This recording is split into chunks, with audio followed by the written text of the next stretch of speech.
I want you to set up here, and I want you to try and get a feeling of how far that putter's having to travel back to get that ball to roll to that tee. All right, and everybody's distance is going to be a little bit different because the speed of your stroke is a little different.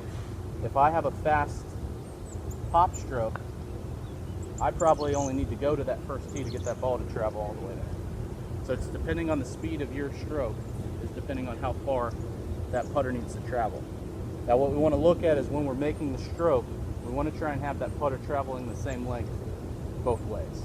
All right, so we don't want to go from a long backswing to a short stabby follow through. We want to try and mimic the backswing and the follow through the same. All right? All right, so Mr. Tucker, we'll let you go first. So instead of putting that ball in the back of the stance and trying to get that club really de-lofted, we're going to move that ball up towards the front of the stance to add a little bit of loft to the club. All right, so if you look at when I set up here, right, I've got the club de-lofted, whereas when I move it, you see how that face opens up and I add loft to it. All right, so first thing I want to do is get that ball up in my stance a little bit more. I still want to try and get as much weight possible forward, because when I'm falling back, what happens is I want to flip at the ball and try and help it into the air.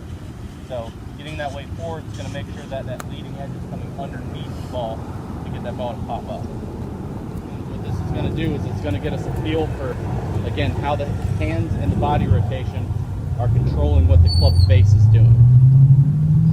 And the club face is controlling what the ball flight does. So if my path is staying straight, the club face is going to control if that ball curves to the left or curves to the right, okay? Alright, so do that a couple times, just try and get comfortable with how we're turning to get that face square at impact.